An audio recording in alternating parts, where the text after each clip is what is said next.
Hello, this is the second video for Integrated 3, Chapter 2, Lesson 1, the second part of the lesson, so 2.1b, dealing with story problems and solving equations for a specific variable. Okay, story problems. We need to identify what you need to find, record what you know, set up your equation, and solve.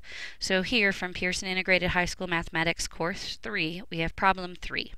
Flower carpets incorporate hundreds of thousands of brightly colored flowers, as well as grass, tree bark, and sometimes fountains to form intricate designs and motifs. The flower carpet shown here from Grand Place in Brussels, Belgium, has a perimeter of 200 meters. What are the dimensions of the flower carpet? So what do we need to find? Right there, we need to find the dimensions of the carpet. What do we know? The perimeter is 200 meters. That's from the story problem. The picture shows us that the dimensions are x by 3x. So don't forget to look at the picture when you're solving a story problem. So now let's set up our equation. We know that perimeter is 2 times the length plus 2 times the width. So we know that the perimeter equals 2 times the length of x plus 2 times the width of 3x. And does it matter if you flip-flop these for length and width? Not at all. So to continue to solve that, we have 200 equals 2x plus 6x. Combine our like terms, we get 200 equals 8x. Divide each side by 8, and we find that x is 25.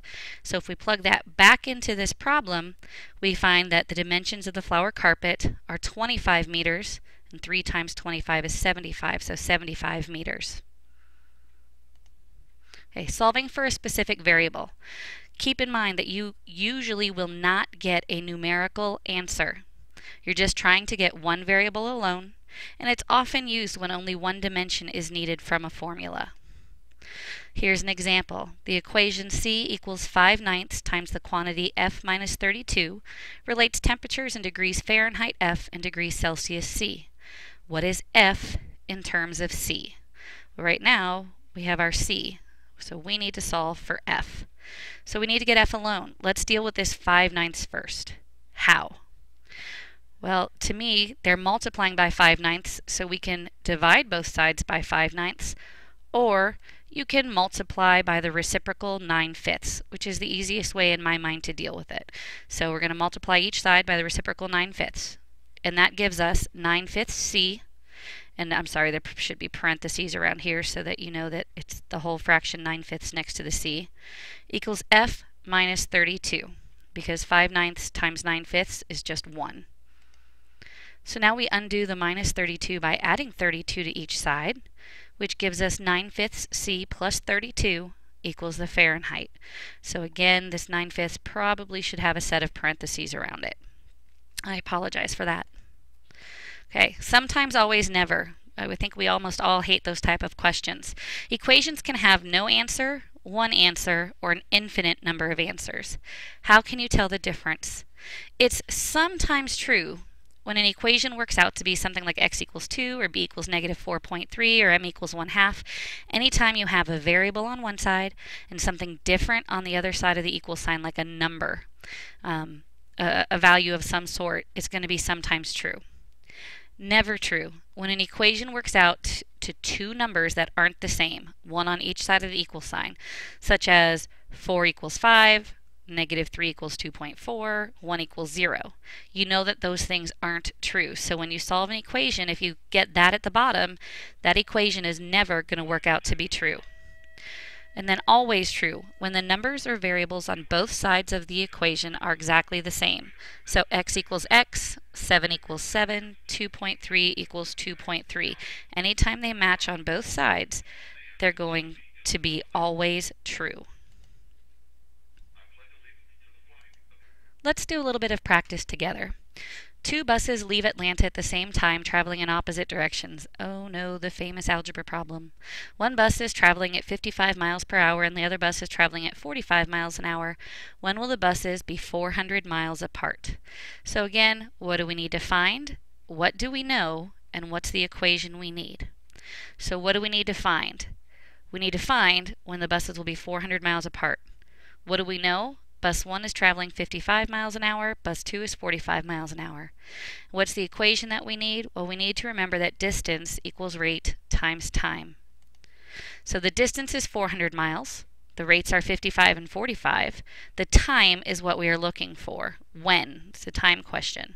So 400 equals 55x plus 45x. It looks so much easier now, doesn't it? Combine our like terms and we get 400 equals 100x. Divide each side by 100 and we get 4 equals x. So the buses will be 400 miles apart in 4 hours. I know it's always so much easier when the teacher does it for you. You're like, oh yeah, I got this. All right, more practice.